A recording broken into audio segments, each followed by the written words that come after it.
This is the 18th season of Bass Talk Live.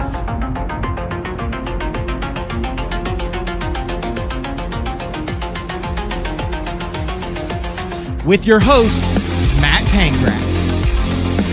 BTL is brought to you by Lowrance, Bass Cat Boats, AFCO, Duck It Fishing, Strike King Lures, Sunline, Big Bite Baits, Spro, X-Zone Lures, Gamakatsu, The Bass Tank, Denali Rods, and Pro Guide Batteries. BTL, coming at you! Good Tuesday, everybody. It is Bass Talk Live, where we're going to talk bass fishing.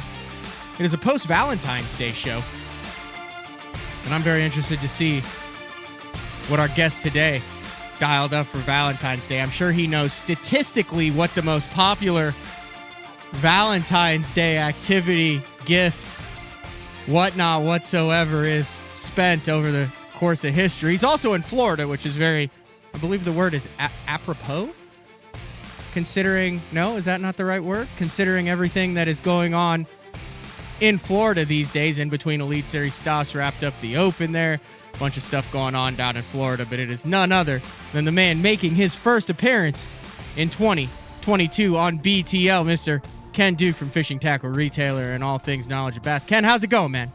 It's going great, Matt. Thank you for having me on again. I served my time out, and I'm glad to be back on BTL.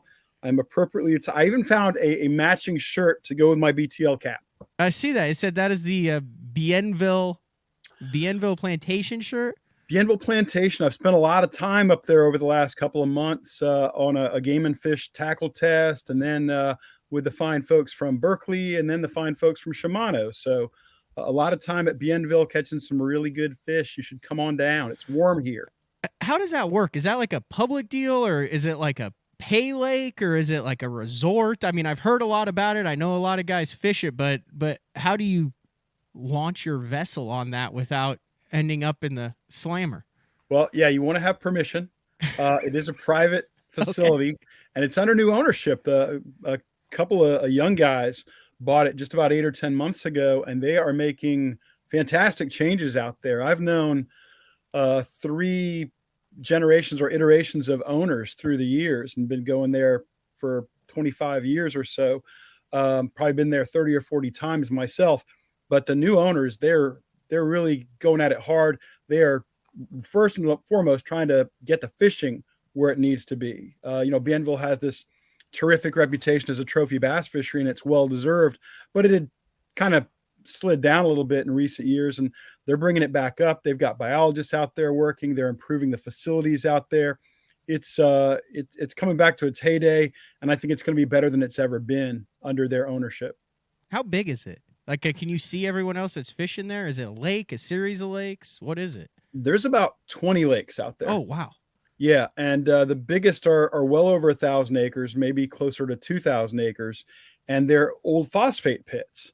Back in the 40s, 50s, 60s, here in Florida, especially in North Florida where Bienville is, it's near a little town called White Springs, but also in Central Florida where I live, in Polk County, there was a lot of mining for phosphates, which were used in a lot of chemical production facilities and things like that. And that stuff still goes on, but most of the digging and so forth has stopped. But these phosphate companies still come in, and with advancing technology, they can still pull some of these chemicals, nutrients, whatever it might be, out of the water, out of the substrate, and get them. And Bienville started that way. It's got a bunch of lakes. They come in and out of the ability to fish them based on whether or not the phosphate company is working that particular body of water. But with 20 different lakes out there on the property to fish, ranging from maybe 20 or 30 acres to well over 1,000, if you're not catching them on one lake, it's really easy to pull your boat out and drive 5 minutes and put in another one. Has that got that weird blue water? So like Bill Dance, when Bill Dance fishes, he's always down in Florida, but the water looks nothing like the Harris chain where the Elite Series is this week, or the Kissimmee chain where the Open just was. Does it have that weird kind of? I feel like that's phosphate pit colored water, like that kind of weird aqua bluish color. There's some of that, and I think a lot of Bill's phosphate pits are down closer to my area in Orlando. By the way, Bill, I'm ready to go fishing and film a show with you at any time. I talked to Bill just on Saturday, by the way. He's doing good, but that some of that color is because it maybe has been recently dug and there's not a lot of vegetation in it. A lot of these lakes don't have a ton of vegetation. Some of them have hydrilla pads and just all the stuff you normally associate with Florida, Kissimmee grass. But there's also things like algae blooms, which can affect the color of the water, and the tannic acid that you get from cypress and things like that. So in Florida, we have a lot of different watercolors, including that kind of funky phosphate pit color you're looking for. And at Bienville, there's a wide range. You might have a green algae going on one lake, but you go to another and it's tannin stained. You go to another, it's super clear. And just personally, I tend to gravitate toward the tannin stained water and the black but quite clear water. I always have better success there. The June bugs, the black and blues, your typical Florida colored water. Exactly. I don't know why green pumpkin doesn't work here. It's the best color everywhere else on the planet. But here in Florida, if you're not throwing black and blue or June bug, you're probably not catching them. I'll tell you my very uneducated theory, having only fished 2 tournaments in Florida, but I believe I told this on the show a couple weeks ago. I had Scalish's son, Frank Jr., in town for a couple days last month, I believe, and it was like bitter cold front to where I made a mistake, Ken. I guaranteed we would be catching big crappie, and we go out there, it's like 20 degrees, blowing 20 miles an hour, blows 30 the next day. We ended up just going out and having some cold pops and sleeping in the next morning. It was that bad. But I said, I got to get this guy some fish. So we ended up going to the aquarium, the Tulsa Aquarium. And I'm, walking through, and they've got all this stuff in there. They had a display, and it was crayfish, crawfish, crawdaddies, whatever you want to call them. And they were legitimately, no joke, I need to go back and take a picture of these things. They were legitimately like a June bug blue fleck color with bright blue pinchers on them. And I'm like, oh, that's real interesting. And I took note because I was getting ready to go down to Florida, and obviously on the on Toho and that Kissimmee chain and all around, those are the colors. Well, I look at the little chart map that they have there, and it says, this is where these cool, bright blue June bug colored crawfish are located. It's like that Central Florida, all those chains of lakes. And they're that color. They're the exact color of the baits that work down there. I wonder if they're just so conditioned to that color, when something comes in, punches, goes past them in that, they think native crawfish. I think you're absolutely onto it. I think that's exactly it, Matt. Although I always take exception to the guys who are punching, and they want to tell me something like, oh, it's got to be black and you got to dye the pincher in a little chartreuse or red. One needs to be red and one needs to be chartreuse. Those guys drive me crazy, because I'm absolutely convinced that bass cannot see color under those mats. It's just too dark. But they can tell it's green pumpkin and don't eat it. Exactly. Well, yeah, of course, that's true. Yeah. Hey, you mentioned that Bienville. You've been around for a long time. You've done a lot of cool things, had a lot of cool places that you've gotten to fish. What are your top 3 to 5, like private, impossible to get on, but best bass fishing lakes in the country? Like, I'm thinking Ray Scott's, Jimmy Houston, stuff like that. Like, what are your top list if you had to do a hit list of top private bass fishing destinations coast to coast? Where would you put in? All right. And these are in no particular order. Okay. Bienville would certainly be one of those. Bienville is fantastic. It's the cabins are really comfortable. They're rustic. The fishing is good. The weather is almost invariably good because it's here in Florida. The food is spectacular at Bienville. The lodge dining is outstanding. So that would be one of my 3. Another of my 3 would be Gros Savon in the Lake Charles, Louisiana area. You don't have the potential for giants at Gros Savon, but the numbers are amazing. The food is beyond spectacular. They have a Cajun chef there who will knock your socks off with the dishes he prepares. The best steak I ever had in my life was at Gros Savon. It had alligator boudin on top of it, and then crumbled blue cheese. Wow. So imagine a filet mignon topped with alligator sausage and blue cheese. That was beyond good. And I got to go a little south of the border here and say that the Anglers Inn facilities in Mexico at Picachos and El Salto are all they are cracked up to be, and then some. The first time people think about going to Mexico, they think, oh, it's going to be a 10-pounder every cast, and I'm there to catch a giant and all. And yeah, the fishing can be amazing, but ultimately you go the first time because you think you're going to catch a giant, and you go back because the customer service experience and just the angler luxury of it all. It's not luxury in the terms of they're not chandeliers and things like that, but I mean they just cater to your every whim as an angler there. And Billy Chapman's Anglers Inn facilities never disappoint. That's a pretty typical Mexico trip. Is you do a morning trip with your guide, and then you come in for cervezas, is what they call it, lunch, like whatever your tequila, your beer, Coronas, Matt. Your tequila, your Coronas, your drinks. You take a nap. They feed you, and then you go back out in the evening and then come back in for more. You don't like go out and fish for 12 hours on those deals, right? I suppose you could if you wanted to, and they could pack you a lunch and everything like that. But at my age, man, that the way they do it is exactly what I want. Mm-hmm. You, first of all, as you're getting off the van that comes from the airport, they are handing you margaritas or strawberry daiquiris. Literally, before you can get off the van, they're handing you these drinks. And that's legal in Mexico. There's beer on the van. There are Pacificos on the van if you want them, and you can drink as you're heading down the road. You're not driving, and the driver is not drinking, but they're available. Then you get there, and they're handing you drinks. They're taking your picture so everybody knows who you are, Senor Ken, Senor Matt. They're finding out what you like to drink in the morning. Do you like coffee? How do you like it? Do you like orange juice? And they're finding out how you like your steaks cooked, and whether you have any other restrictions or requirements or wants. And then in the morning at about 6:00, there is a light tap on your door, and it's a smiling person there who's handing you your coffee just as you ordered it. And he says, "Good morning, Senor Ken. We look forward to seeing you. Here's your coffee. We look forward to seeing you at breakfast in about 20 minutes. And then your guide picks up your tackle at your room, carries it down to the boat. You go fishing for a few hours. You come back around noon. You eat, you drink. If you want to take a nap, you can. If you want to take a shower and change out of your sweaty clothes because it tends to be hot, you can.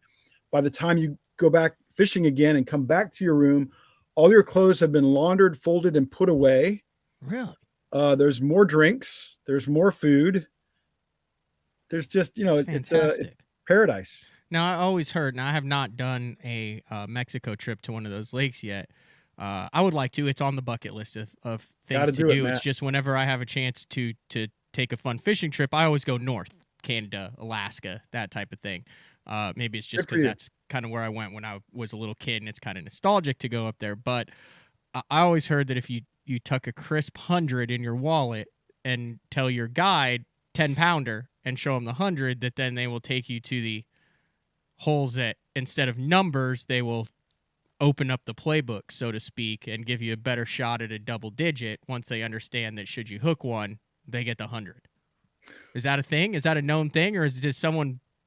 I've never done that, and I've never seen that done. That doesn't mean it doesn't happen, but I've never done that. I'll tell you what, the guides working at Anglers Inn are pulling out all the stops for you. Mm-hmm. They're doing everything to make sure you're catching good fish and quality fish. And if you tell them you want Lobina Grande, they're going to do everything they can to make sure that happens. They know their tip at the end of the day is perhaps going to be influenced by that. It may be a thing to show them the 100. It may be, but I've never seen a lack of effort on the part of these guys. Ask for Felix. If you're at, you know who has this figured out, Ken, is Pete Robbins. Yep. Well, the Pete writer does from PR Pete has work it figured for, out beyond. He is, aside from you, probably the savviest individual in the game, because he has figured out a way to promote and benefit these, but also go on these fantastic trips all around the country. Yeah, Pete does some PR stuff and some content creation for Billy Chapman at Anglers Inn. Mm-hmm. And so I know he's down there a lot. He's got it figured out, man. The first time you go, there's some hurdles to jump through, and you got to know how to pack your stuff, and you got to know getting through customs is interesting, because you get off the plane in Mazatlan, Mexico, and you carry your stuff through the security area, and you got to lay everything on a conveyor belt, and you literally push this button. You push this big lit up button. And if the button comes up green and your stuff gets through the metal detector, you're good to go. But if the button comes up red, you're getting strip searched. Yeah. They're going to find every power worm on you. You could be probed at that point. I don't know. I've never hit red. And it's weird. I guess it's random, or maybe they take a look at you and they say, "Oh, that's Pangrak. It's gonna be red here." Is that a loose speed stick down your shoulder? Interesting. You went more. I was figured you were gonna go more, and obviously the fishing is great, but you went more overall experience as opposed to just numbers of straight giant bass in the private lakes. Yeah, because the one thing I've learned is that you can never guarantee the fishing. The fishing is going to go with the weather or with the water trends or something like that. And also on a lot of times I'm going to these venues, I'm there on a media junket, a media trip. Mm-hmm. And that's very different from fun fishing. The first thing I'll say about a media trip, and Matt, you've been on them, you've run them. Mm-hmm. The first thing I'd say about a media trip is you have to use their stuff, and their stuff ain't my stuff. I have a hodgepodge of different rods and reels and baits that I like and stuff like that, because I'm like most anglers. I've found the stuff that I like and that I'm comfortable with and that I can use. But when you go on a media junket, you're fishing with their new 7-to-1 bait caster and their new medium or medium heavy cranking rod and their new this, and you're expected to use their baits. And sometimes you can't really have the fishing experience that would otherwise be available there. So yeah, I'm going experience because I know the food's going to be good at Anglers Inn, at Bienville, at Gros Savon. I know the accommodations are going to be comfortable. I know the staff is going to cater to everything I might need. But once I hit the water, it's a crapshoot. Wouldn't you say? Yeah. I mean, but you're also working. It's a give and take. Yes. Yeah. So fishing tackle retailer, which is what we always say, oh, Ken Duke from FTR, blah, blah, blah. But right. I don't know if you've ever really dove into where fishing tackle retailer like fits in the industry. Like if you were to a little 2 or 3 sentence synopsis of what exactly it is, where it fits in, what would you say to that?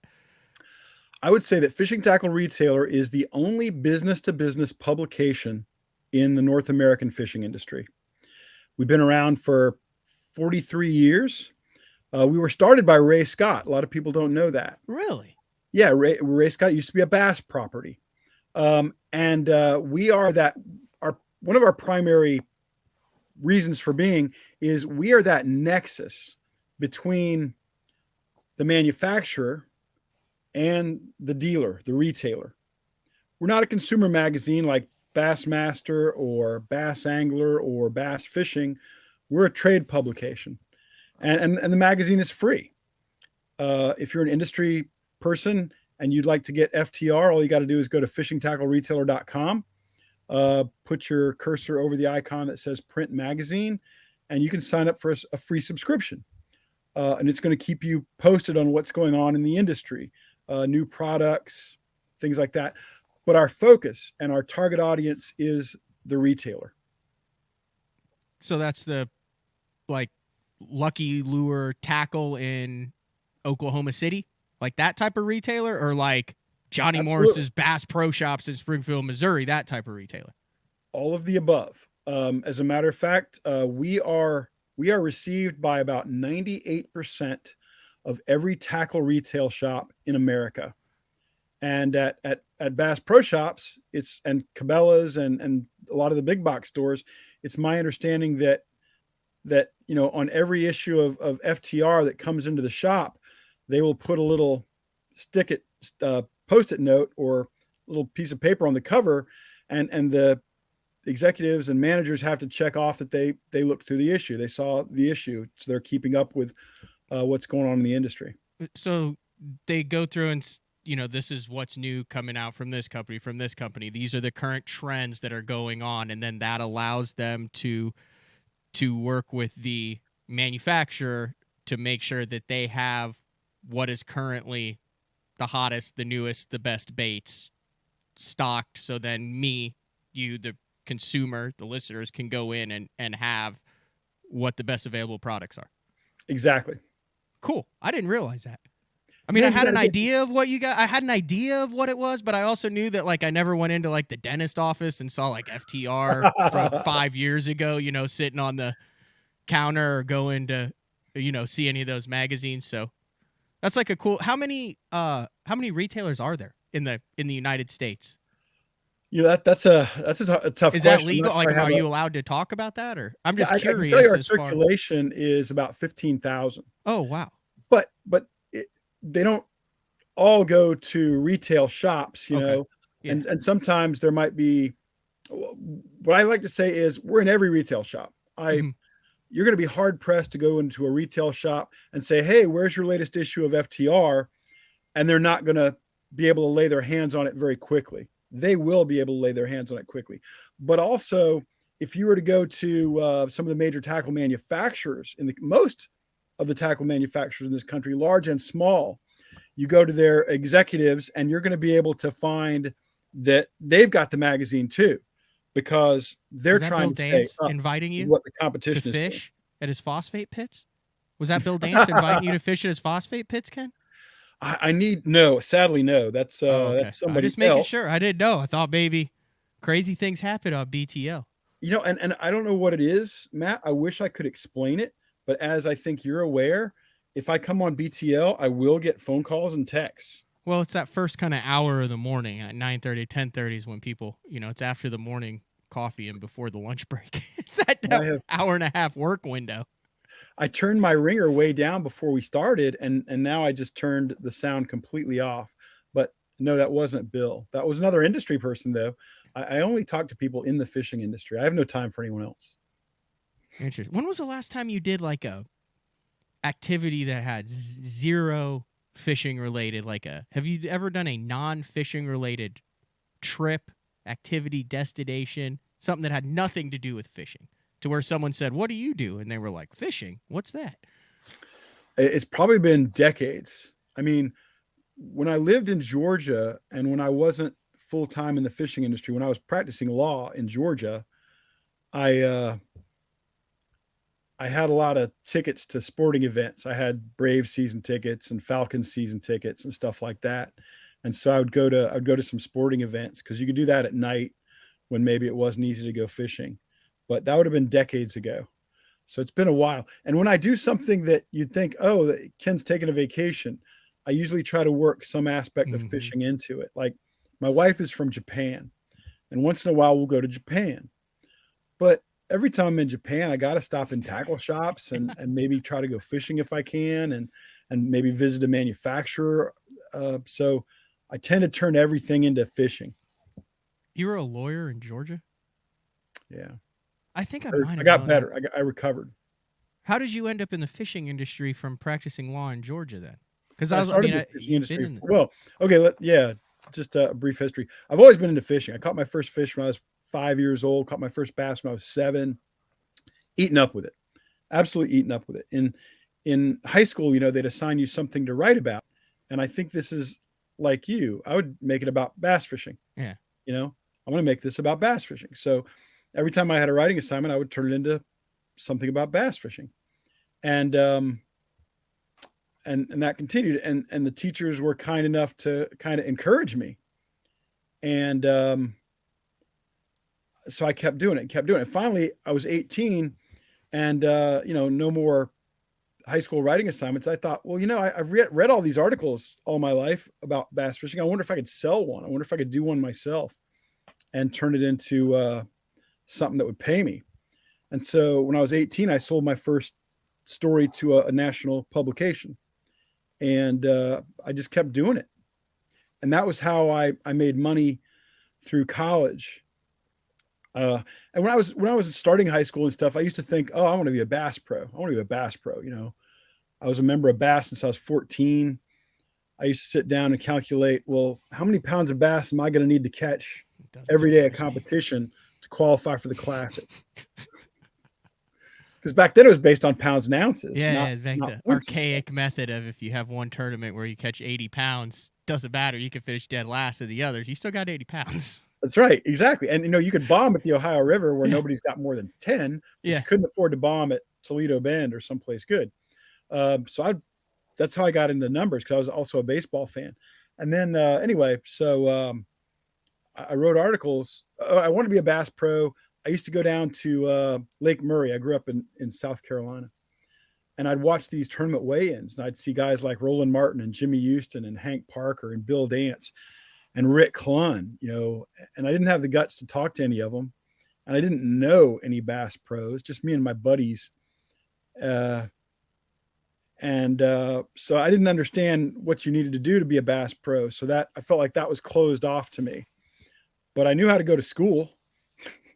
And I figured, well, I'll be a dentist or a lawyer, and then I'll make enough money that I can support my fishing habit. And I wound up practicing law for 10 years and hating it. And I had maintained my contacts in the fishing industry, and I was hating the law thing so much. I said, I gotta try to find a way to make my hobby a career, a livelihood. And so I got in touch with some of those people, and I got back to writing again and became an editor, and got jobs with the Game and Fish magazines, got a job with BASS, got a job with Fishing Tackle Retailer. Were you in court? What's that? Like, were you in court? Like, were you wear a suit and like you would like present cases like in court with the judge and jury and all that? Oh yeah. That part wasn't exciting? That would almost seem like tournament morning to me. When you're a lawyer, you get all dressed up. You're like, oh, we've done our practice. We've got our game plan. We're going in. Now we're going to have to see how it goes. Well, there's so many differences, of course, but one of the biggest differences is, preparing for a tournament can be fun. I love sitting in the garage and messing with fishing tackle. Not so much for a case. And not so much for a case, but also practicing for a tournament, being on the water, that can be enjoyable. Yeah, there are elements of frustration if you're not on them, if you don't feel good about what you have nailed down before the tournament starts. But at least the tournament is going to start. Absent some extraordinary circumstance, the tournament's going to happen. That case is probably going to settle at the last minute. So it's like showing up to the tournament every morning, everyone launches their boats, and then they're like, and come back next month. Well, yeah, and then you find out that everybody's decided to just split the proceeds. And there is no tournament. There is no tournament. You get your entry fee back. But in the world of lawyers, everyone would claim they won that tournament. Right. Because they settled it. Interesting. Do you remember what your first article was? The very first one?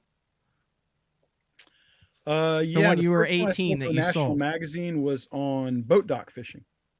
Really? Because I had a lot of experience with that as a teenager fishing Lake Murray. Skipping boat docks on Lake Murray. What were some of the key? Obviously, I know you could probably recite the whole article right now. What were some of your key points in that article? Oh, just talking about access to deep water, talking about floating docks versus permanent docks, talking about skipping, things like that. Of course, skipping with a bait caster was not a thing back then. I don't think anybody did it. Maybe we didn't have good enough equipment at the time, but all the skipping back then was done with a spinning rod. I still do it all with a spinning rod, Ken. Oh, I'm bringing back the old school. I skip with a spinning rod too. I mean, I love skipping a stick worm under a boat dock. Although in Florida, that's another thing that doesn't seem to work so well because they have so much other cover.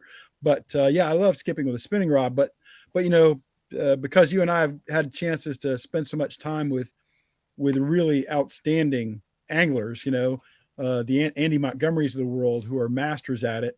Andy years ago taught me how to skip with a bait caster, and so I can skip a buzz bait or a jig pretty decent. Remember, I just fished a Black Friday tournament with Hallman, and we weren't catching them because my game plan sucked. But that's a different story. But we went on this. We went to this row of docks, and I had my worm, and he tied on a LBJ, little brown jig. And I'd never been in the boat with him when he was skipping that thing, and he'd never been in the boat with me when I was doing my worm thing. And after about a dock and a half, I was like, okay, well, I see why you get bit on that thing. You literally skip it where it's impossible to get it back. Like, you're skipping that thing with reckless abandon. He's like, yeah, that's why I go through like 20 or 30 a day. And I'm like, what is your getting out versus bite percentage? And he's like, it just depends. He's like, I'd rather get the bite and then figure out how to get it. But you get in the boat with someone who actually is not just proficient, but is an expert at skipping, and it'll make you think that you're good until you're in the boat with someone who actually is good. I liken it to the first time I was on the ice with a NHL player. I didn't know he was going to be in the NHL at the time, but going up through the ranks, you play with some kids who are really good, and then they come back down and play, and you get on the ice. You're like, oh yeah, I'm good. And then you get on the ice with someone who actually is good, and you realize you're like a mini mite compared to them. Like, you're like, man, they're faster, they're bigger, they're stronger, they're just better at everything. It's like that when you get in the boat with someone who actually knows how to skip a dock. You're absolutely right. I mean, and it's so funny that you use that example. I bet you get a lot of the same questions I do, Matt, from old Bass Club buddies and stuff like that, who maybe did pretty well in the club, pick up an AOY every few years, that sort of thing. And then they know what you do, they know what I do, and they'll say, hey, do you think I could make it out there? And the first thing I usually want to say to them is, it's like the difference between throwing a bullet and shooting it out of a high-powered rifle. You're pretty good on this body of water, these couple of bodies of water, but your skill set is not close to what the skill set is of a Bradley Hallman or an Edwin Evers or Kevin Van Dam or somebody like that. People don't realize the difference sometime, and they don't have an opportunity to really understand the difference unless they spend physical time on the water with them, because the camera is not enough. Unfortunately, the camera's not enough because you can't really see the angle. You can't really estimate the distance so well. You can't really go through enough cover types and things like that to really show what these guys can do with a rod and reel. And you're right, but having learned long ago that I'm never going to catch up to these guys, and a big part of that is just lacking the opportunity, no time on the water. Yeah. But what it's done for me is it has made me braver, and I'll try more different things. And I know that's made me a better fisherman, and I know that's put a lot of fish in the boat for me because I've been less hesitant to try stuff. The amazing thing to me is just how subconscious it is. How, when they go there, they're not going, watch this. I'm going to skip this jig all the way under this dock and put it down next to this post. Like, they just do it. Just like any of the other great athletes do. It's not, Steph Curry isn't sitting there going, watch me drop this. Watch me drain this three from 10 feet beyond the 3-point line. They just do it. And I guess it seems to me like it's probably subconscious to them. It's just, yeah, well, this is what I do. This is how I do it. And I've done it for thousands of hours, because I know Brad even said the same thing to me. I was like, man, you need to put it, when he was throwing the finesse stuff, and he's like, man, I can't do that with a spinning rod and reel. And I'm like, well, it's a lot easier with it. And he's like, well, yeah, you do it like every day, all day long. Like you can put it there like, and I'm like, well, no, you just do it. And it just goes there. What I can do with the spinning rod and reel, and I'm not saying I'm like a savant with it or anything, but I'm very proficient with it because I have done it so many hundreds of hours, is what he does. Spectacular skills, Matt Pangrak. You have spectacular skills. It's just interesting that guys who are really good at that boat dock skipping and stuff, I don't even think they realize how good they are at it, which is what makes them good. Efficient, proficient. And one of the things that I think we've screwed up as a sport is when a guy watches the Bassmasters or MLF or something on his TV on Saturday morning, and he's sitting in his lazy boy, and he's got an ice cold brew next to him and a bag of Doritos on the other side, and he's watching these guys who are supremely skilled at what they do. He sits back and he thinks, if I had that stuff, I could do that. And no, you can't. Not unless you spend the tens of thousands of hours doing it. And you have that kind of focus. Now, I'm not saying that if you put all those things together, a lot of guys couldn't do it, because bass fishing is not a sport that requires you to be 6'10" with a 40-inch vertical. It's a sport that requires a lot of repetition, a lot of practice, and so forth. And I think that because the average fan doesn't get a chance to spend time on the water with a Kevin Van Dam or a Jacob Wheeler, there's a real gap in understanding what these guys can do and what the average angler does. I've never understood that, Ken. I've never been listening to a NASCAR race or watching it with buddies or anything, and they said, man, if I had a pit crew and that car and engine, I could go as fast as they did. Exactly. Well, think that. You would run into the wall. It's the same thing. Yeah, I mean, you reach a certain point where it helps, but you're also dealing with the top 0.2%, and it's how much graphs are too many graphs. You're in the top 100 of the world. You're on FS1. You're on CBS. You're live streamed for all these hours. If I'm a company, of course, I want to put as many inches of graph and as many graphs as I can to highlight what the absolute top potential of my product is. And it's not saying that you have to go out and have 5 HDS live 16-inch screens and all this stuff on. But if you're that company and you're that angler and you are at the top, why would you not want that angler to highlight the creme de la creme of what is available of your product line? I mean, you don't see LeBron James going out going, these sneakers, have a better sole, but I'm going to use these sneakers that might delaminate because they're like, $100. No, you want the top performance for your anglers. And it's not like there's tens of thousands of these anglers. It's like 50, 60 of them in the world that are doing all this at the top level. Absolutely. And, we, in a lot of ways, our sport gets things backward. When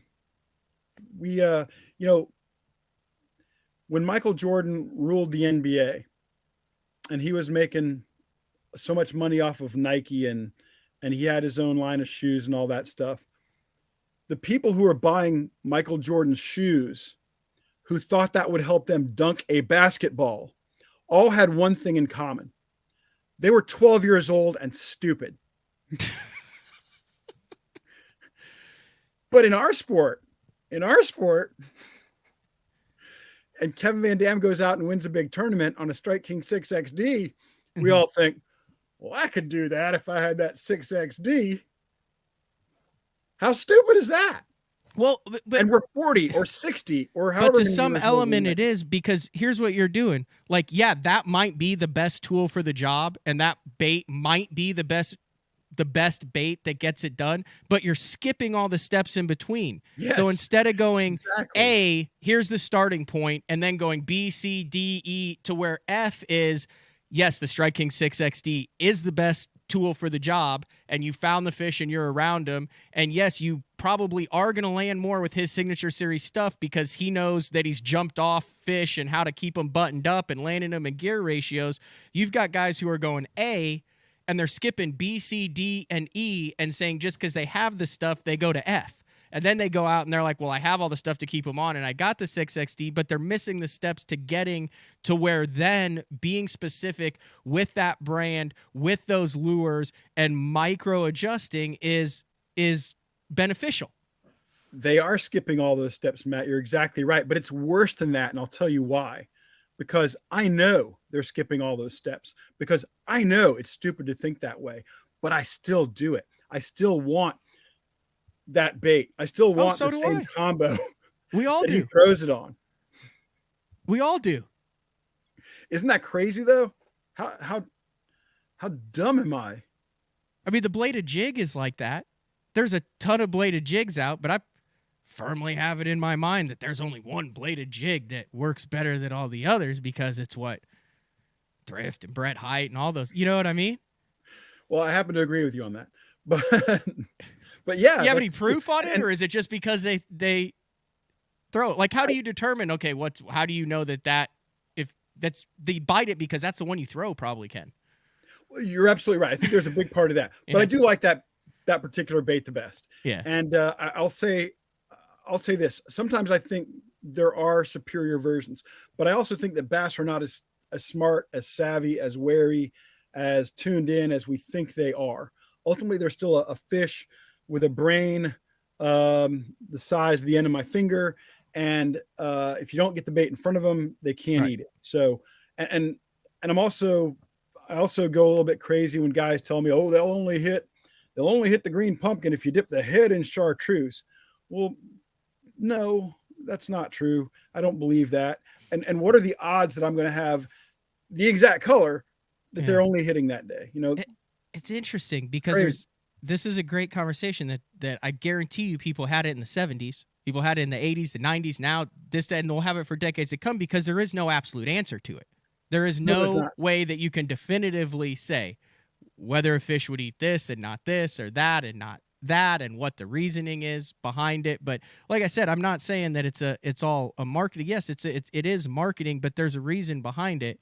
Like, I mean, I use a spinning rod that I use because I legitimately lost thousands of dollars because I had the wrong action on my spinning rod. And I was like, okay, like that fish came out and then said, no, I want to go back. And he went back and broke me off a couple times. And I'm like, okay, I probably need to figure out how to, like, once the fish comes out, throw something that he can't like swim back under the dock and break my heart. You see what I mean? So there is like value and legitimacy to what everyone is promoting, talking, selling, but it's not a cure all. It's not an end all be all. It's not if you buy you will catch fish. And that's a fabulous point. And you're absolutely right. You know, I was at a Shimano junket at Bienville Plantation just a couple of weeks ago now. And one of the cool things they did on that junket was, I think they had 6 or 7 pro staff anglers there. They had Bernie Schultz and Greg DePalma and Alex Davis and Keith Combs and Josh Douglas, and I'm probably forgetting somebody, but anyway. Mm-hmm. And it's an opportunity to ask them all kinds of questions about the gear and stuff like that. And Mark Lassane from Bass Angler Magazine was there and asked them, wanted them each go down and talk about the combo they use for bladed jig fishing. And, you know, here are 6 or 7 guys who are all very good with a bladed jig, who've all caught thousands of fish on a bladed jig, and no two pick the same combo, and no two pick the same line. And it was a great illustration of what you were talking about getting dialed in with a spinning rod, because not only does it have to be the right tool for the job, but part of being the right tool for the job is matching up with your own personal fishing style. And not just the way you like to fish, but the way you have to fish based on your circumstances in the waters you fish around home. You might pick up an entirely different rod to use much the same technique in Florida. So yeah, there's so much personal, subjective stuff in all of this, and that's what keeps it. That's what keeps it interesting. You also reminded me. You talk about the argument you said you could have in the 70s, the 80s, the 90s. Now, I remember 25 years ago when the Senko was just getting hot, and I had a guy tell me that the Konami Flash. Remember that? I do. The Konami Flash was a better bait than the Senko. And I said, dude, they're from the same mold, in the same building. They're just put in a different bag and called a different thing. But he would not let it go. The Konami Flash in his mind was a better bait than the Senko. And I just gave up on that individual as a human being that day. Exact same thing. No, it's like I said, it's an interesting, that's an interesting discussion that I wasn't really planning on having it, but that, I mean, if you're going to have it with someone, you're probably the guy to have it with, because you see everything come and go, and what stays and what doesn't. And, the common threads that have been through generations and generations of anglers. Like, we're seeing the big blades come back now, I think, the big spinner baits. That were, the big single Colorados, Jason Christie with what he's doing, and a bunch of different guys that are coming back. And it's like this new kind of, it seems like a new thing with the orange heads and all that. I mean, I'm looking at a spinner bait right now that one of the listeners sent me. It's got a red head on it. It's got flat rubber. It's got a giant gold Colorado hammered blade on it. And it looks just like, just like the stuff that KVD has now, and Christie, and like all the Wesley Strader. You could name like 6 or 7. Fred Rambanis is coming out with one. There's all sorts of this stuff, and it's the same thing Jimmy Houston was throwing in the 80s. Oh, in the 70s, Jimmy Houston had what I still think is one of the all-time great spinner baits. It was made by Norman. It was called the Red Man spinner bait, and wow, those were terrific. The only thing I didn't like about them was they had the rolled line tie, the loop line tie, which your line would get caught in occasionally. But man, that was a great spinner bait. And I was going to do a story on single spins about 15 years ago, Matt. That's it. That is a fabulous spinner bait. And I love a single spin. It's so much more versatile. The BTL listener sent me that. That's a great bait. It's a classic Jimmy Houston bait from the 70s. Retired teacher. If that wasn't you, Maynard, I'm sorry. I think Maynard might have sent me that one. Yeah, that's what reminded me, that little loop line tie up there. A great bait. I think even before that, it had a loop, where they wrapped the thing over on itself. That might have been a later iteration. But anyway, I remember about 12, 15 years ago, I wanted to do an article on single spins. And I reached out to Boyd Duckett saying, Boyd, do you throw a single spin much? And he said, I'm not sure I have a single spin spinner bait.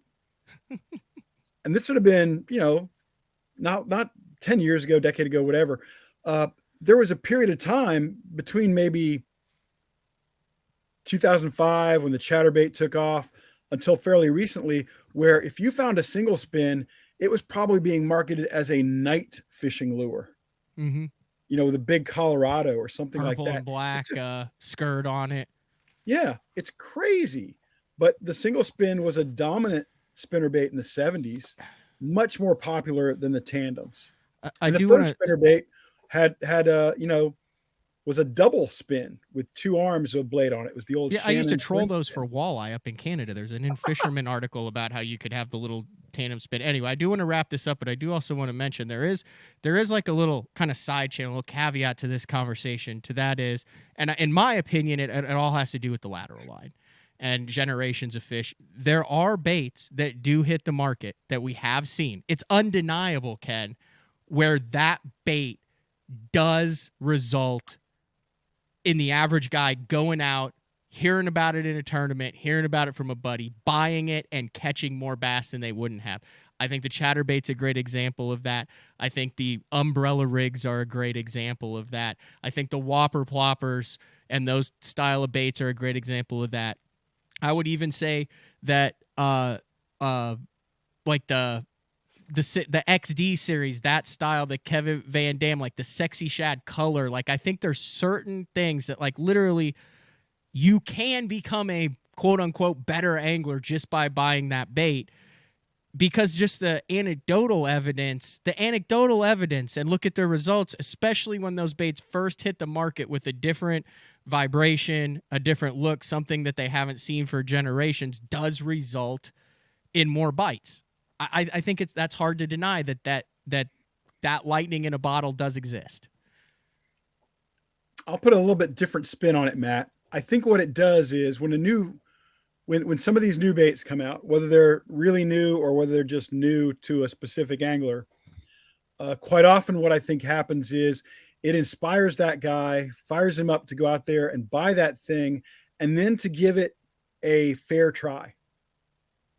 And when that happens, I think you naturally become a better angler, perhaps a more versatile angler.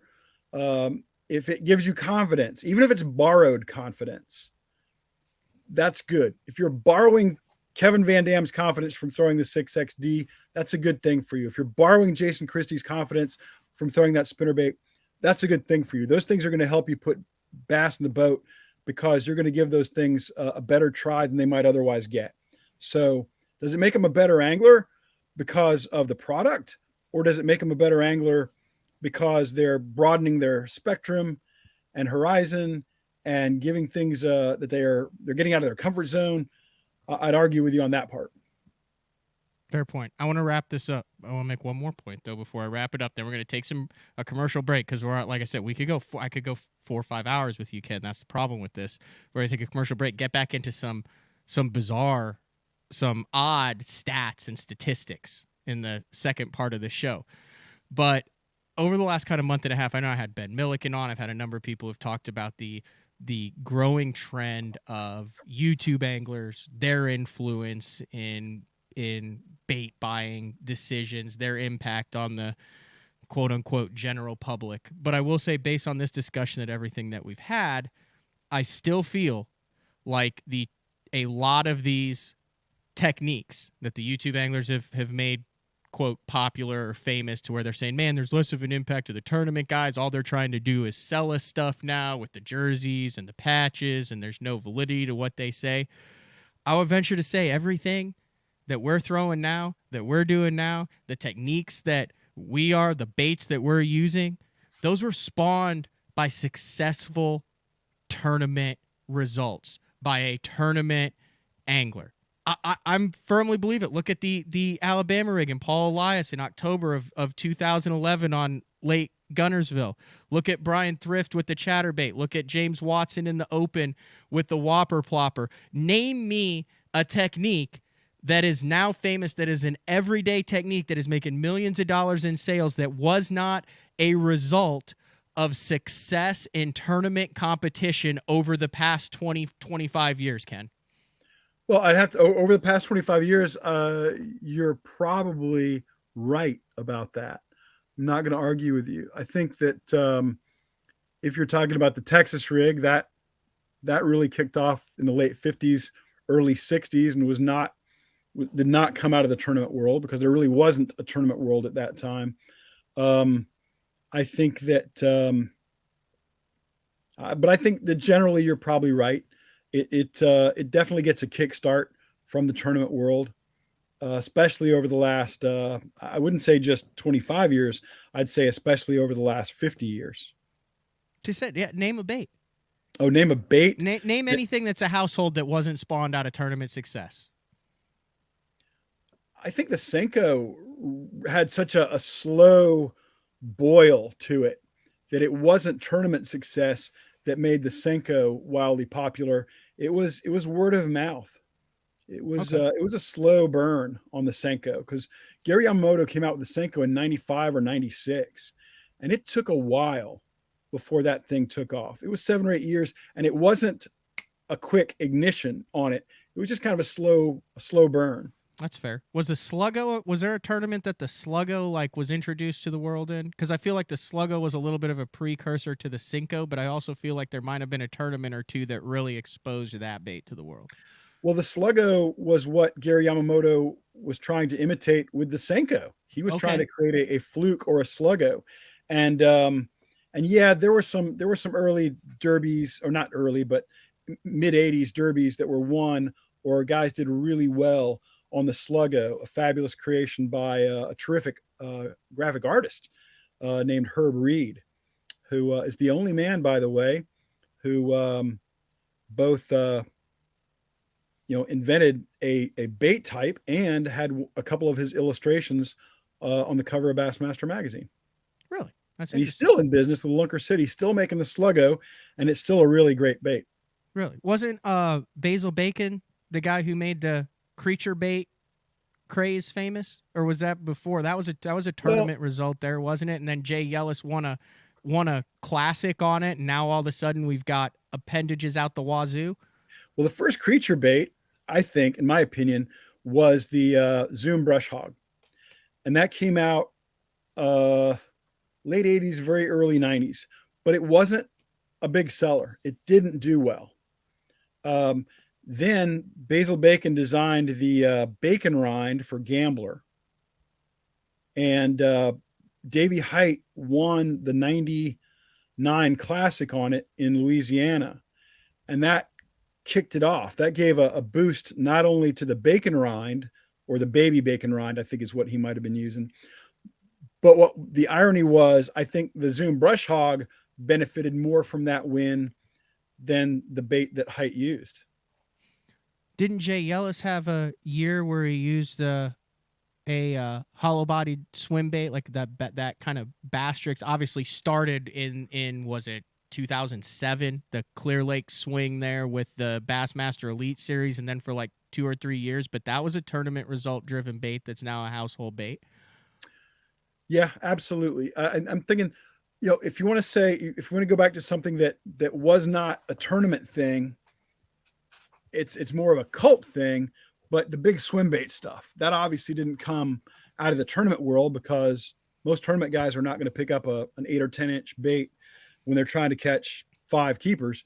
But the big swim bait craze came out of the trophy world exclusively. I would disagree with you there. I think that there was an underground cult following of it that was always going to be there, but it went mainstream because of Byron Velvick's tournament results on Clear Lake with it. I still don't think it's mainstream. And Steve Kennedy. I would argue with you that the big swim baits, I'm talking about the big swim baits, the 8-inch plus, I would argue that's still not mainstream. Are you not calling like the Arashi Glide and the Negotiator and the Gang Crab? Like, I mean, what qualifies as big here? Because you've got 8 inches and up. 8 inches and up. Yeah, I think that's fair. But I mean, that's also not practical in the tournaments. But I feel like those early tournaments are what spawned that big bait that's just on the verge. We've seen, like, look what Zaldane and Polinick, Lee Livesey. I mean, there's a bunch of guys gliding now. There were other guys who were doing that way before. I remember that guys like Grant Goldbeck were getting out there in the Elite Series, in the earliest days of the Elite Series, 2006 and 2007, and they're throwing a Roman Mother, which is what, a 12-inch bait, and Grant was throwing it especially around boat docks and things like that, just to see what would come out and take a look at the bait, and then he would try to come back and on competition days and catch those fish. And Grant didn't have a lot of success with it, and the guys you're mentioning have done better. But guys were using the big swim baits even then, but I think that's still kind of cultish. I'll give you that. And I still think that's kind of a small market. And I still think the bulk of the big swim bait focus has come out of California and B, out of the trophy world. I'll give you that one. Carolina rig, last one. Carolina rig, was that? I feel like was that a derby deal? It was the Carolina rig. Bill Dance finished second in the 1973 Classic on Clark's Hill to Rayo Breckenridge, throwing a Carolina rig. He lost by about 4 pounds. There's the stat. But it didn't catch on so much because Bill finished second. But then in 1985, Jack Chancellor won the Classic on the Arkansas River, throwing a Carolina rig. And that put it on, but not just a Carolina rig, but a Carolina rig with a French fry style do nothing type worm that Jack was actually pouring, and that really put it on the map. I mean, that became the era, that late 80s, maybe well into the 90s, where if you didn't have a Carolina rig on, you weren't bass fishing, people thought. I once had a tournament partner. First time I ever fished with this guy, he got in my boat. He had 10 rods with him, Matt, and 9 of them had Carolina rigs on it. Sounds like a lot of broken blanks to me. It was spring. All right, we got to take a break here. We got to take a break. Yeah. We're going to come back. We'll do an abbreviated version of Ken Duke's shocking stats from the world of bass fishing. about the tournament world. Weird stuff. This is BTL on a Tuesday with Ken Duke from Fishing Tackle Retailer. The Ultimate Fishing System by Lowrance. Your choice of powerful fish-finding tools, all connected. From sonar and trolling motor to navigation and networking.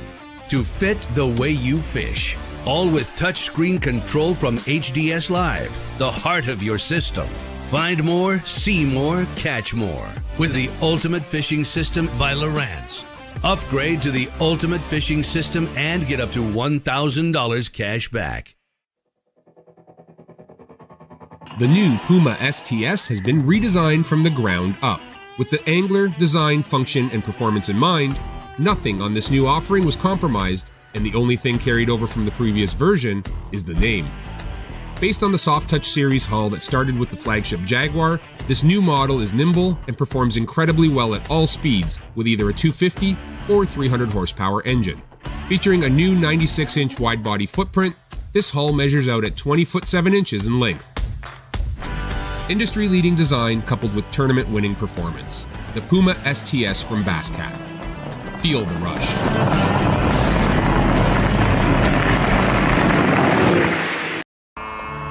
I've made my living on the water for over 20 years. For 14 years. For over 23 years. I've worn a bunch of different clothing brands over the years. Some companies big. And some companies small. All of them said they were making clothing for us. But none of them knew us. None of them were us. Except for one. Except for one. Except one. AFCO. AFCO. AFCO. AFCO. Fishing isn't part of us. It is us. The KVD 100 jerkbait. 15 different colors. A perfect combination of roll, wiggle, and flash. Increased castability. 3D eyes. Premium black nickel hooks. KVD. Tie one on. Striking lures. So, you're looking to buy fishing electronics, huh? Are you also looking for true experts to help guide you through it? Well, at the Bass Tank, you've come to the right place. We are live forward-facing sonar pioneers with thousands of hours spent learning through winning trophies, cashing checks, and just having fun. Whatever brand you need, we have it. We offer free shipping, and we have 2 financing options available. Our experts are here to help you. Call us today or visit thebasstank.com. The new Android series is the peak of the Denali lineup and offers the ultimate Denali experience. The Android series features 36-ton multi-directional graphite combined with interlock blank technology for added strength. Each rod is outfitted with Royal titanium guides that will not fail. The blank is fitted into an easy-touch, soft-feel EVA foam grip with exposed blank reel seat. This all allows the Android to transmit every movement of your bait and even the most subtle bites. The Android series is the finest rod Denali has ever made and offers an angler the ultimate fishing experience with a limited lifetime warranty. See the full lineup of Android rods at denalirods.com. Vibrating jigs are a great choice for any time of year, and the Kamikaze Swim-On is a perfect match for any vibrating jig. 2 sizes and the unique tail design gives it a bait fish profile and a great swimming action for realism. There are 17 colors. See them all at bigbitebaits.com. The Spro Little John crankbait has been around for almost 15 years, and it is one of my go-to crankbaits whenever I need a fish in the boat, so you can never have enough new colors. That's why Spro's coming out with a handful of new colors, including Pearl Shad, which has this bleached out white look, but it's got this pearlescent, really pretty. We've got Copper Shad, which looks amazing in the water. It's got that purple flake on the back, really pops in the water. And then if you want some real pop, we've got Sparkle Shad, nothing but sparkles all over this thing.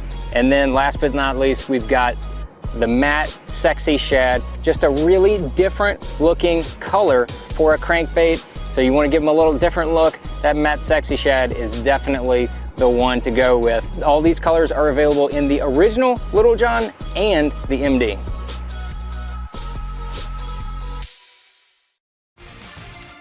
Welcome back to BTL on a Tuesday, talking with fishing tackle retailers. Ken Duke just had an insightful discussion, I guess, on kind of some of the origins of the popular baits and why they're popular and how much of success is based on the bait versus who's throwing the bait and how they're throwing it and how well they're throwing it. and who they're telling about where they're throwing and what they're throwing. It's harder to do that now with live, man. It's harder to do that. I mean, when you started in this thing, it was just lies from everything I heard. But I mean, when we got into it, I was 2-3 years into it when we started live streaming, that first live stream with Grant Golbeck and Shaw Grigsby in the backwater pond on the Harris chain. And then not that long after, we started doing the live and on the water galleries, and it became harder and harder to just straight up lie about what you won the tournament on. And now it's virtually impossible.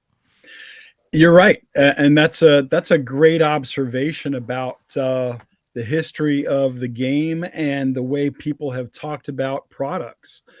It is not easy to lie about what you're using anymore. It's impossible to lie about where you're fishing.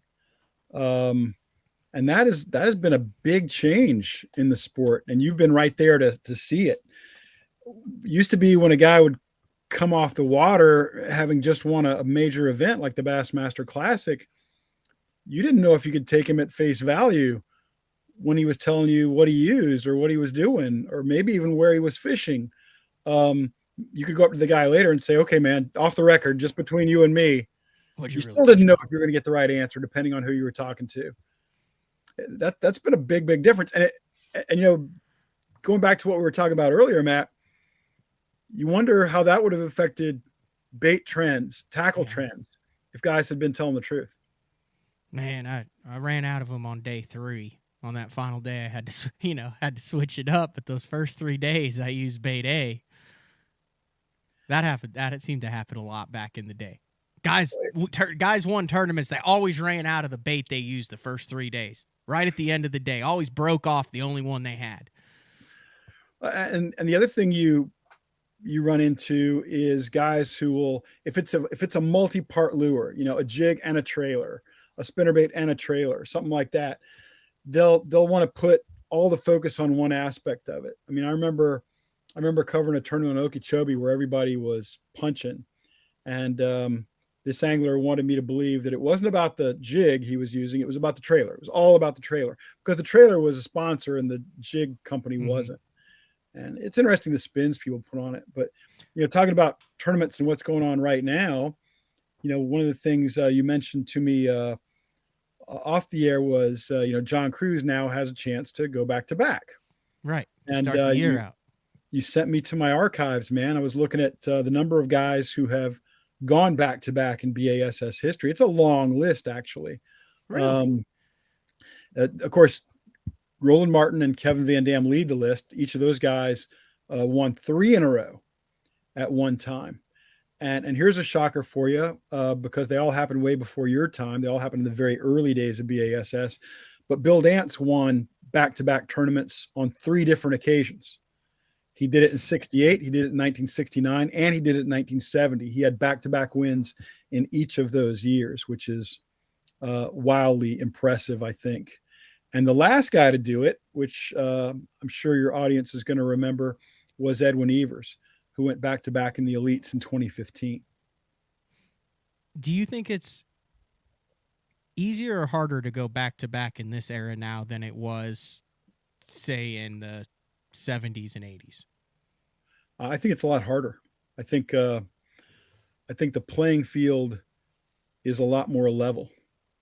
I think in the 70s and 80s, there were a handful of guys who were far ahead of everybody else. And we all know who they are. They are Roland Martin and Bill Dance and Rick Clunn and Jimmy Houston and Larry Nixon and Hank Parker. And then there was everybody else, basically.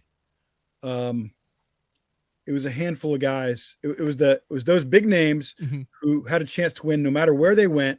And then maybe there were a few local sticks who could put something together for 3 days on their home body of water. So you were launching and you knew there were 20, 25 guys you had to beat. What do you think made them better? You think it was info? You think they got better info? You think they spent more time on the water? Naturally gifted? I'm sure it was some of all of that, but I think it was, I think those were the guys who were either trying to take a deeper, more scientific, more strategic approach, or it was the guys who had spent more time on the water. And in a lot of cases, they're one and the same. You know, Dance and Martin both spent a tremendous amount of time on the water. And guys who had a better approach, just a better approach. Bill Dance learned early in his career that beating the bank was putting you in competition with everybody else. But if you could get off the bank, if you knew how to work your sonar unit, you could find fish that other people weren't fishing for. And instead of catching one here, one there, you could catch 40 in one place. Roland Martin was doing the same thing. They were called scientific fishermen back in the day. And they were just better. I feel like Denny Brower won 3 in a row for some reason in my head. He never went 3 in a row. He never did 3 in a row, but Denny did in 98 on 2 different occasions. In 98, he went back to back. Okay, that's probably so. It. Yeah, and that was the year he won the Classic too. One of the maybe the all-time greatest season for a Bass Pro was Denny Brower, that 98-99 period, because he also became, through FLW, he became the first angler ever on a Wheaties box. He was the man back then, I remember. Like he's still the man. I know he's still the man, but I just meant like as far as, because that was the year I did the casting kids thing, and he just had I was in awe being around Denny Brower back then. Oh my gosh. So 98. Oh, you're not kidding. Okay, so here's what I was thinking. So he went 26th to kick the season off, and then he went first at Russell, first in the North Carolina Top 100 at Noose and Trent Rivers. Never even heard of that. Then he went 87th in the Mega Bucks. Then he won the Classic, and then he won the next one on the Potomac. So he went first, 87th, first. Yeah. 4 out of 5, including a Classic. And, it's obviously wildly impressive to do that. And then he's FLW Angler of the Year and on the Wheaties box. When I think of guys who dominate like that, quite often there's a reason for it other than just they're a great angler. When Dave Glebe won 3 in a row, they weren't 3 BASS events. They were 3 different tournament circuits. But when he won 3 in a row, he was probably the only guy on the water who understood and utilized flipping. So there's sometimes a technological or a bait reason or a technique reason that a guy wins, but when Brower wins 4 out of 5 in 98, I don't know what's going on there, except he's just better than everybody else. That's one of the things Denny doesn't get a lot of credit for, is he was just a master at finding fish. And although he won a lot of tournaments, by no means did he win them all with a flipping stick in his hand. Okay, that's what my question was. That wasn't like, oh, he just discovered that you could flip a 4.5-inch tube, because I know that's how he won the Classic on High Rock, but those other wins weren't accredited to the exact same tactics. No, Denny's won tournaments on spinner baits. He's won tournaments cranking. He's won a lot of different ways. Of course, flipping a black and blue jig. I think I believe less in momentum in the sport of bass fishing than I do in other sports, but I do believe in confidence. And I think if a guy is enormously confident and a guy is on a particular pattern and understands it better than maybe anybody ever has before, then he has a chance to roll up some impressive numbers like Denny did in 98. And I think in 98, Denny was on that shallow water, heavy cover pattern as well or better than anybody had ever been on it to that time. Mm-hmm. I think of the dominating decade, I guess, that there's a number of guys over there, thrifts and stuff, but just to put into perspective, the most winningest angler in FLW tour history would be Scott Martin, as far as number of tour events he's won. Correct? Yeah, I'd argue that David Dudley is the FLW GOAT, but yeah, Martin's won a lot of individual tournaments. So from 2009 to 2019, that's a decade. I mean, he was pretty dominant during that time. I mean, 2, 4, 6, 8. Over 20 top 10s. He had 4 wins from 2009 to 2019. That's a decade. Denny Brower did that in 5 tournaments, 2 top 100s, a Bassmaster Classic, and a top 150. Plus, he's tearing up the FLW tour at that time, tearing it up. Let me see what he did over there. Yeah, he's killing FLW at that point, winning Angler of the Year.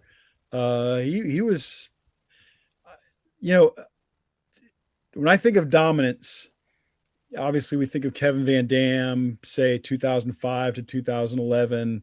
We think of Roland Martin in the early 70s. We think of Bill Dance in the late 60s and early 70s. He had 4 top 10s in 98. On FLW?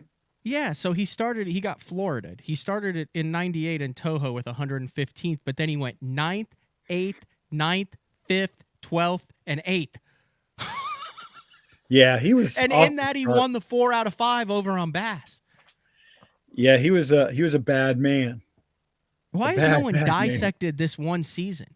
The 98 season from Denny Brower.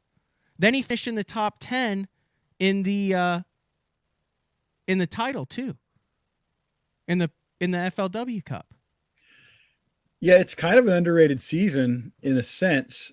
Not to me, but it's kind of an underrated season in the sense that people don't realize the full scope of it because they don't look at both circuits. Yeah. It's easy to see how Kevin dominated in Bass in 2010 and 11. It's easy to see how Roland dominated in Bass in 71 to 73 and Bill Dance 68 to 70. But what Denny Brower did on Bass and FLW in 98, 99 stacks up against any of those very, very nicely. That's good stuff. Hey, the Bassmaster Classic starts in a couple weeks. You happen to have any factoids about that? That's what I hear. Yeah, I don't think people. I think people take a lot of classic stats for granted in a weird way, Matt. I think they assume the classic has always been kind of what it is now. And I wanted to share a few things that people are probably not aware of. Did you know, of course, the classic we're used to, it's Friday to Sunday. Starts on a Friday, ends on a Sunday, but it hasn't always been that way. When the classic first started, it was Wednesday to Friday. So these guys could get home on the weekend and get back to work on Monday. Huh. And then for a long time, it was Thursday through Saturday. And it was actually more often Thursday through Saturday competition days than it has been Friday through Sunday. People just don't realize that. They don't appreciate the long-standing history of the classic being it's going into its 52nd year here. The creel limit, people take for granted that it's always been a 5 bass creel limit. Well, also not true. The creel limit's been 5, but only since 1994.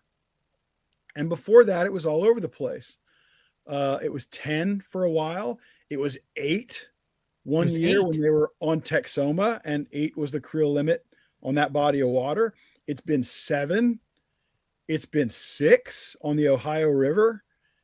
It's been all over the place. It's been everything between 5 and 10 except 9. And people, don't realize that or don't have any sort of appreciation of that. Just a weird trivia question that I think a lot of your hardcore guys would probably get. But, everybody knows Texas has sent more qualifiers to the Bassmaster Classic than any other state by a wide margin. But what hometown has produced the most classic qualifiers through the years? It would hometown in Texas. It would have to be Hemp Hill, wouldn't it? Exactly. You're exactly right. Cause you're a hardcore guy. You know this stuff. It's Hempville. Hempville's produced 9 different classic qualifiers through the years. Let's see. Harold, yeah. Tommy Martin. I'm sorry. Wait a minute. Harold. Let me back you up here. Harold was never called Hempville his home address when he qualified for a classic. And Harold so he doesn't count classics. So he doesn't even count. Oh, wow. Tommy Martin. Tommy. These are tough. Yeah. Only one guy ever won it while living in Hempville. Okay. Just name them off then. Okay. Bo Dowden didn't win it when he was living in Hempville, but he lived in Hempville when he qualified. Bo Jr., John Hall, Tommy Martin, Ben Matsubu, Oh, yeah. Larry Nixon, who Yep. won when he was living Yeah, in I got Hemphill, now. Derek Remitz, John Torian back in the 70s, and Andrew Upshaw, qualified through the Classic. Hot Springs, Arkansas has also produced a bunch of Classic qualifiers, 7 through the years. Gunnersville, Alabama, of course, has produced a ton recently because everybody seems to be moving to. I've noticed that Gunnersville was the deal, but now it seems to be that East Tennessee area. The Chickamauga area has a ton of. It's like kind of the new Gunnersville, it seems. Yeah, it's interesting, isn't it? I understand a lot of guys want to be near the hub of the sport, so they can reduce driving and stuff like that. And that North Alabama, East Tennessee area makes a lot of sense because you got a lot of different water choices there. Mm-hmm. If you want to fish shallow, dirty places, deep, clear places, largemouth, smallmouth spots, you kind of got it all right there. So good place to live if you're a bass pro. From go ahead. No, I was going to say, I was going to throw out another kind of weird stat there. That's Bill Dance. What's that? That wasn't Bill Dance? No, that wasn't Bill Dance. The same guy who was texting me earlier. I keep hoping that Bill Dance calls you and invites you to go fishing. Oh, I know. Well, it's happened. It's happened. I've actually been fishing with Bill Dance, which is an amazing bucket list item. And I got to fish with Bill Dance in the second ICAST tournament. He invited me to fish with him in the first ICAST tournament, but I had a work commitment and couldn't go. And that was painful to say no to Bill Dance. Sorry, Painful. I got you off track. Where were we going with that? Oh, I had another bucket list. I got to fish with Hank Parker a couple of weeks ago. That was a blast. Oh, I was going to go, the late, great Aaron Martin's our friend. Mm-hmm. Aaron got a lot of notoriety for having finished second in 4 Bassmaster Classics. But, there was another guy who actually finished second more times in major championships. He finished second in the Classic, and he finished second in the FLW Wood Cup a total of 5 times, if you add them up. Do you know who it was? No. Tommy Biffle. Well, that explains a lot then. Tommy was kind of, unfortunately, the ultimate bridesmaid in the world of major fishing titles. He finished second to Kirchhoff's Classic, didn't he? Yeah. He also finished second in AOY. So Tommy has been, and Tommy's a world-class, all-time great angler. Yep. But he's been this close to some big, big titles. And it sucks that he hasn't knocked one down yet. He's still got time. He's still got time. Here's a question. What is Hank cherry fishing for from a historical perspective this year? He won in 2020 on Gunnersville. He won last year on Ray Roberts. He's a Carolina guy going back to the Carolinas on a fishery that should really suit his style and that he has history on. I mean, what are we talking about stats with 3 classics in a row? I don't want to put the cart at what? Yeah, I don't want to put the cart ahead of the horse, but no, that's what everybody's looking at. Obviously other guys have had a chance to win 3 in a row. Clun after winning in 76 and 77, Van Dam after winning in 2010, 2011, and of course Jordan Lee went back to back in 17 and 18. Obviously nobody's done it. Those 3 guys have gone back to back. The closest to doing back to back to back was Clun. Here's a good one for you. You were talking about the amazing mark of Denny Brower in 98, 99. How about this for consecutive finishes in the Classic by Rick Clun? In 76, he wins. In 77, he wins. In 78, he finishes second, loses the fish that would have done it for him. And in 79, he finishes third. So he is 1, 1, 2, 3 in 4 Classics. he kind of got hosed in that one on Texoma. He only won $5,000. Well, there's a good argument that anybody who doesn't finish first in the Classic gets hosed on the payout. no matter where you finish. Of course, Yeah, if you're last, you take what you get. How But many people were in those classics in the late 70s? in the late 70s, they were small, and I liked it back then. The field size was always much smaller in the 70s. You know, the first two classics had 24 anglers. Then they bumped it up to 29, 30, 25, 26, 25. It wasn't until 1980 that they cracked the 30 mark, and they went all the way up to 41 and never looked back. 40 has been the smallest number of classic qualifiers since 1980, and that number has been as high as 61 in the 2003 classic that Iaconelli won. And was it a harder much to make tournament, honestly, when it was a smaller field? Was it harder to make the classic back then than it is now, percentage of the field? You know, they do whatever, the top 39 with double qualifiers. It seems to always go down to 41, 42. You throw in the Bass Nation, you throw in the college, you throw in the weekend series, whatever of those kind of outliers that you want to throw in. But now it's, let's just say 40 out of, or 37 to 40 out of 90 to 100. What was the ratio back in the 70s and 80s? Well, it's really hard to make that comparison, Matt, because the individual tournament fields were much, much larger. Mm-hmm. Instead of dealing with a lot of tournaments with 100 guys, and the opens now you got 200 guys, there were tournaments with a lot of tournaments between 200 and 300 anglers.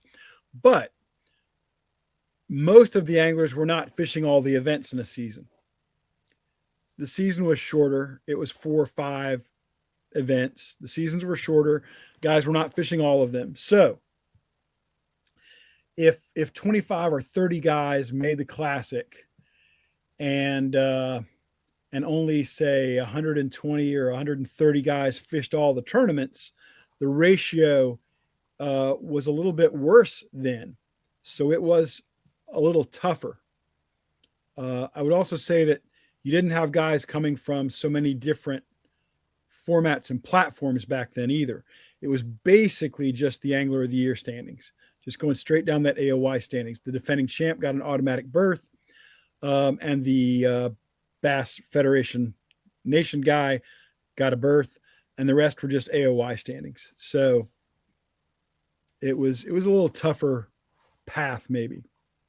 Clun hasn't made one since 2009, which is really surprising. Basically, since the Elite Series started, he's only made 3 classics in that 13, 14-year time span. It'd be really cool to see him fishing another classic. The classic is so much a better tournament when Rick Clun is in it. So much a better tournament. I mean, he brings so much to the table, just his history in the sport, just his legend in the sport. I so much want to see Rick Clun back in the classic. I hope he's got another classic in him or two. It's a shame that he missed the 2010s, because he had a chance to become one of the guys who qualified in every decade, you know. And there are 2 guys who did it. There are 2 guys who qualified in the 70s, the 80s, the 90s, the thousands, and the teens. Do you know them? I mean, I know you know them personally. Can you name them? Would Nixon be one of them? No. Brower? Then he didn't make it in the 70s. Harold? No? Hank? Roland? Ken Cook? I'm stumped. Paul Elias and Gary Klein. Oh, Gary Klein, obviously. Yeah. Now, of course, they haven't made it in the 2020s, and it's going to be very hard for them to do it in the 2020s. But yeah, they've got a cool. They're an answer to a cool question there. I wanted desperately to see Rick make it in there. I'm a huge Rick Clun fan. So proud to know that guy. And he was on the cover of the first Bassmaster magazine I ever saw. And to know him and to call him a friend and to get to spend time with him is such a privilege. Do you think there should be a You win like the Masters. You're like, I think there's certain golf tournaments you're exempt for either the rest of your career, or a 10-year exemption period or something. Do you think, other than just the next year you get in the Bassmaster Classic, do you think there should be a exemption period for Classic champions? 3, 5, 10 years, lifetime? You get to come back and fish it however long you want, or do you think it's, hey, you did good this year, you get to fish in it, better catch them next year? Wow, I love that question, because I've thought about that many, many times. And I even pitched it to Bass when I was working for BASS. I even pitched it to the big bosses, and they wouldn't bite. I even showed them exactly what that would do to the field size of the Classic. Of course I did, because that's the goofy kind of stuff I do. But no, I'm not in favor of that. But the only reason I'm not in favor of that, Matt, is because we didn't start earlier. Yeah. Yeah. If we had started by inviting Bobby Murray back every year after he won the first one, I'd be all on board. I would love it. I think the Masters tradition is a great one. Tiger Woods, if he wants to, will always be able to tee it up on day one of the Masters. How great is that? Jack Nicklaus will tee it up at the Masters for as long as he wants to do it.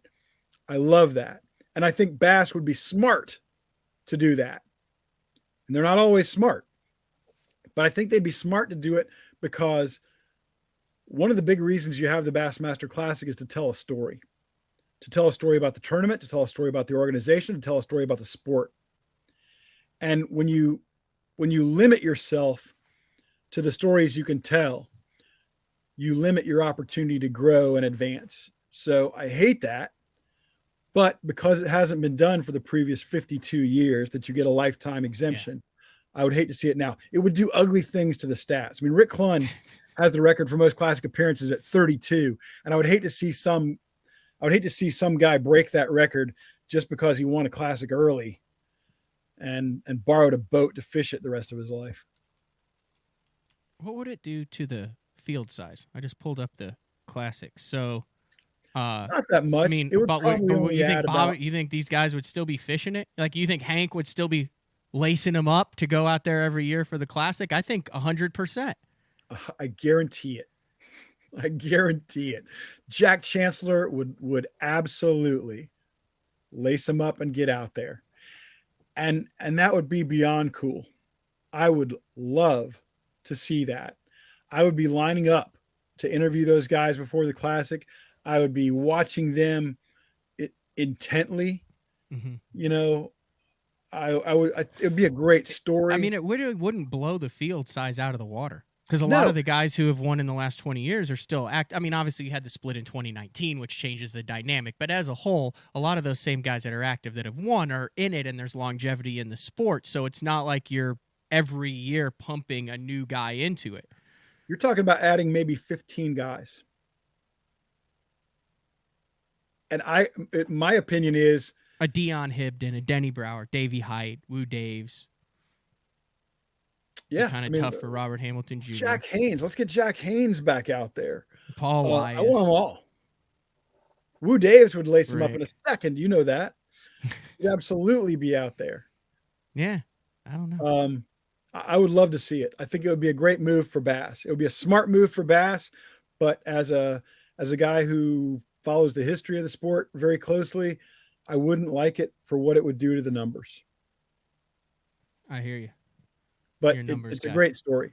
Always have been, always will be. You got anything else before we wrap this up? This has been very insightful. Yeah, I just want to share one other just bizarre little stat thing, trivia thing. We've got the Bassmaster Classic coming up. I'm looking forward to seeing you there, Matt. Always a pleasure to run into you, my friend. One thing people maybe don't realize about the Classic is, you think a 5 bass limit. Oh, you got to catch a limit every single day to be in the hunt to win a Bassmaster Classic. Well, you don't. And it's amazing how many times guys have not caught a limit every day, but still won the Bassmaster Classic. In the 52-year history of the Classic, almost half the time, the winner did not catch a limit every day. Wow. Jordan Lee didn't catch a limit every day in 2017. Edwin Evers didn't do it in 2016 on Grand. Cliff Pace didn't do it every day at Grand in 2013. this is not a derby where you're out of it if you only have 3 or 4 fish coming to the scales one day. You can make it up. So let that be a little word of encouragement for somebody who maybe has a bad day 1 or day 2 in Greenville this year. I think that's because they're fishing for a different caliber of fish, because they're, well, I know it's cliche, but not fishing for second. I mean, they're out to catch the 5 biggest, and it's more likely to happen when you're going to get fewer bites, but you have absolutely nothing to lose. I think that's a part of it. But when you think about it, not everybody who had a tough day at the Classic but won did it on day 1. Edwin Evers only had 4 fish on day 1 when he won in 2016. But some of these guys failed to catch a limit on the final day. And it's not about the quality there. They're scrambling, looking for anything they can catch that's a legal fish. And you look at what happened to Jason Christie a couple of times in the Classic. He'll take any keeper he can get. Mm-hmm. So I think it varies. Yeah, it has something to do with the quality of fish they're looking for, but it also has to do with whether their pattern is fizzling out on them or something like that. And it's usually not an ideal time of the year. It's either midsummer or really early in the year, cold, changing conditions. And then you also throw the fact that it's the Classic on top of it with the boat traffic that is following guys who are at the top. So you have kind of a perfect storm that makes it difficult to go out and just catch a bunch of numbers. Well, you're absolutely right about that. And of course, I'll take a shot here. The Classic, especially in recent years, has rarely been on a terrific fishery. These are not the best bass fisheries on the planet, especially at the time they're going there, especially given the haphazard situation about the weather. Mm-hmm. There are better venues they could go to at that time and catch bigger and better fish, but those venues aren't willing to pay for the opportunity. Fantastic. Or they don't have the facilities. Sorry.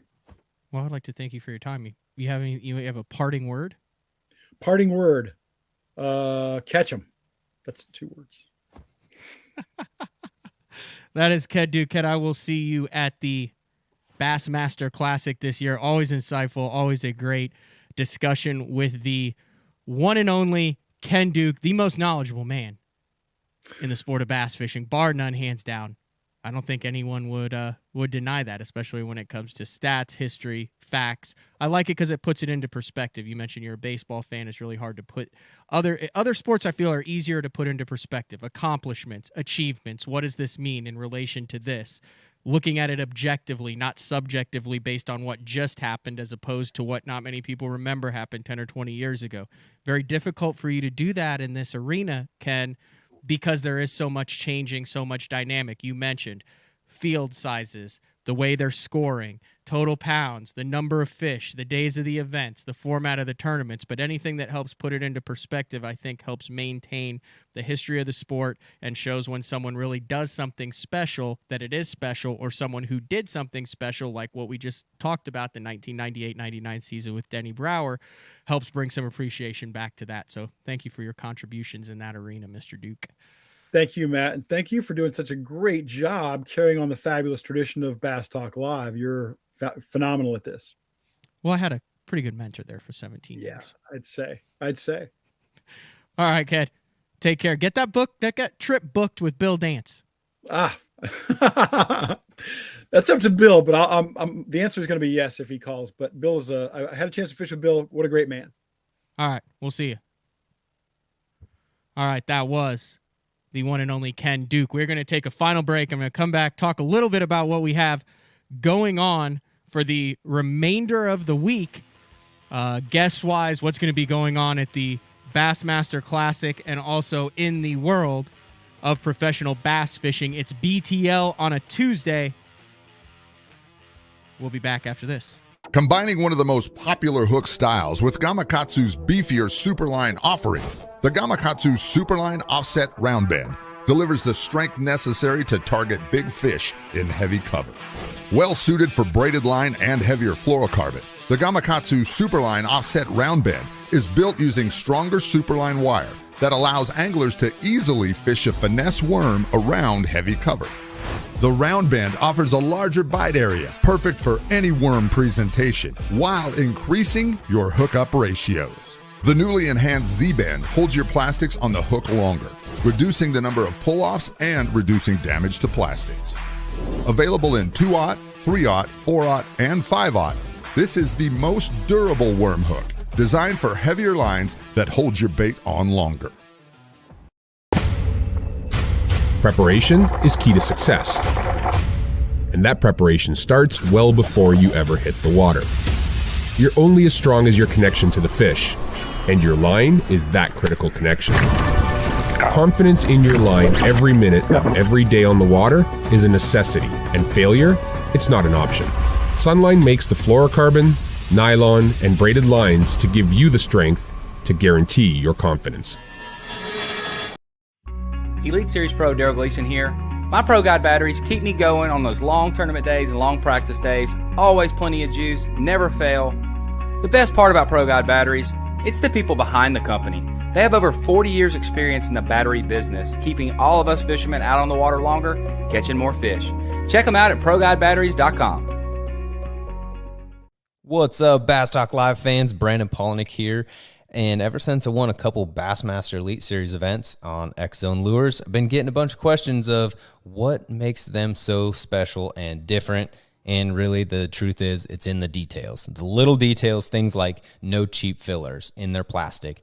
That gives you more lifelike action, more realistic and vibrant colors. But don't just take my word for it. Go to www.xzonelures.com and check them out for yourself. Welcome back to BTL on a Tuesday. Wrapping things up with Ken Duke from Fishing Tackle Retailer. Like I said, I could talk to that guy I actually do talk to that guy for any number of hours on a regular basis, a wealth of knowledge when it comes to it. Tomorrow, we're going to have Michael Neal on the program. Michael Neal, the winner of the first pro circuit event of the year on Rayburn, a perennial Angler of the Year and championship contender. Get his take on it. He's one of those guys, I mentioned the number of anglers that are moving to Tennessee. We had Hunter Shryock on, who recently moved to Tennessee. Jacob Wheeler's there. But Michael Neal's from there. He grew up there. It's a Dayton boat dock. So we'll get his take on that. Also kind of getting the schedule together for the Bassmaster Classic. This is the beginning of March on Lake Hartwell. I'll be in the Spro booth and the Bass Tank booth and all sorts of stuff going on there. So if you are going to be at the Bassmaster Classic, I would be there and would love to meet all you guys. And the Elite Series, and this is kind of an interesting thing that's going on here. The back-to-back Elite Series is interesting because you have John Cruz who won and everyone's talking about it, but we've got another derby that kicks off in just a couple days, and that is the Elite Series on the Harris chain. I just filmed with Andrew Upshaw for his YouTube channel, Todd Castledine and Brad Hallman as well, the fantasy pundits picks. We all stunk it up last tournament, but I think this one's going to be a barn burner, folks. We didn't really talk a whole lot about it with Ken Duke. Should have. He's from Florida from that. But you have the weather that is lining up. You have a fishery that fishes big with 90 anglers. You have a lot of the Elite Series anglers, Jacob Porosnik, Greg Hackney, a number of those guys who did. Patrick Walters, he's another one who did really well in the 2021 Open. On the Harris chain, a lot of different decisions to go from big Harris, little Harris, a pop goss. I think you should have spawning fish. You should have fish in the grass. I think that's going to be an absolute barn burner. And then it'll be interesting to see what the BPT for their second stop, which kicks off at the end of the week, does on Lake Fork. If they hit that on the numbers, you could see an absolute slugfest going on there. So that's all we got for a Tuesday on BTL. I do want to mention next week kind of an exciting show.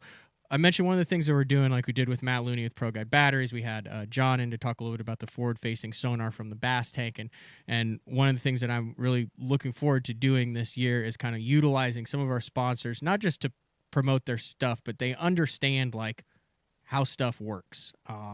and I have a difficult time sometimes understanding like the nitty gritty how stuff works. So Scott Palmer, who works at the Bass Tank, they call him the mad scientist, and he really understands like what goes on inside like an HDS Live when you hit the side image button, when you're looking at the two. He understands how those systems work.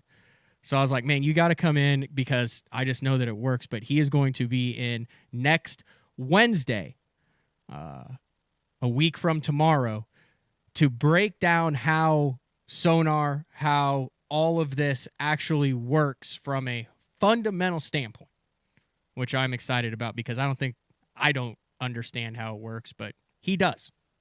And he's going to explain that. So that's all we got for BTL on a Tuesday. We'll talk to you guys tomorrow. That's it.